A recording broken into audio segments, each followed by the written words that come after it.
Mr. Black, boiling it all down, but in your own words, both parties are bought and paid for by Wall Street. Obama got, 4 times the Wall Street money McCain did. I'm not saying I was, pushing McCain either. Obama's claiming he's fighting Wall Street when his whole administration, it seems, is filled with the very people that got rid of the Glass-Steagall Act and allowed this to happen from the 1990s. And, of course, the Bush people were willing accomplices as well. I mean, can you speak specifically to that? Oh, sure. Clearly, the Rubin, Summers, Geithner wing of economic advice in the Obama administration is very, very similar to Paulson's views. In other words, there really is not much of a difference at all between the two administrations in their view. There was broad bipartisan support for getting rid of the Glass-Steagall law, for example. There was broad bipartisan support for destroying Brooksley Born's effort to regulate credit default swaps, which are the things that blew up AIG. And at AIG, the taxpayers have already lost more money than the entire savings and loan debacle cost. And by the way, AIG, we weren't on the hook. It's not a federally insured depository. That was gratuitous giveaway of taxpayer money. So this is a new level of Ponzi schemes where they make hundreds of billions and trillions on the way up, and now with the bailouts on their Ponzi scheme, they get even more money on the other side of it with the taxpayer on the hook. Well, this will only encourage more fraud.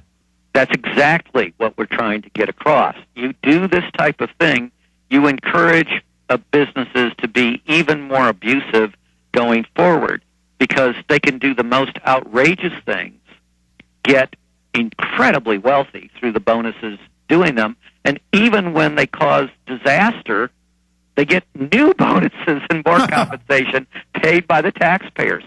It is a system, the movie The Gods Must Be Crazy is got to be the theme for both administrations because it is utterly insane policies. But isn't it crazy like a fox? I mean, they make money on building up the pyramid Ponzi scheme, and then now, because they're in total control of both parties in the executive, legislative, judicial to a certain extent, and they control the military and the police, and they control the media, and so it's crazy like a fox. I mean, they're making out like bandits. Oh, I don't say it's crazy from a banker's perspective. It's perfectly sensible from a banker's perspective. But from any politician's perspective, yeah, we can understand how much they get in the way of campaign contributions. But this is a superb way to get thrown out of office.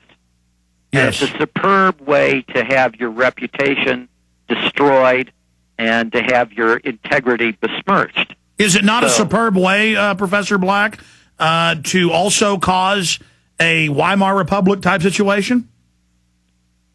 Well, I think that we'll stop short of Weimar this time, certainly. But if you keep this up, you will take, in by far the top nation in the world in a whole host of dimensions, and you will reduce it to another case of crony capitalism, where you have utter socialism for the rich, in the sense of the failed bankers, paid for by all of us.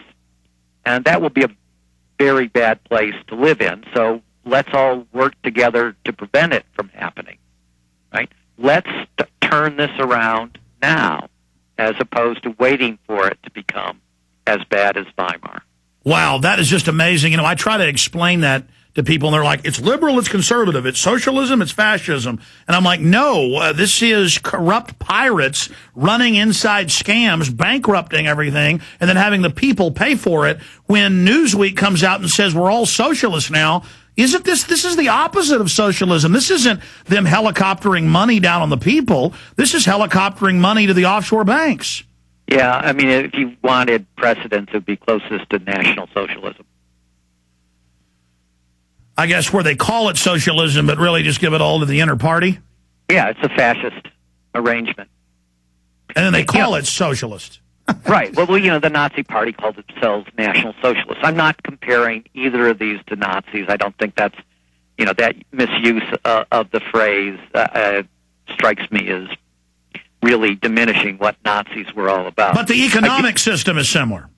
But the economic system is, I think the best way to describe it is crony capitalism. Yeah. And that's a terrible system. Anybody who's ever lived in a nation like that doesn't want to be there.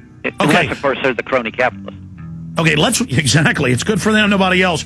Let's come back and talk about who's at fault, how we bring them to justice so that we can stop them, because they control the political system now. If we don't stop them somehow, as you said, it's going to lead to Weimar Republic or, I guess, Zimbabwe.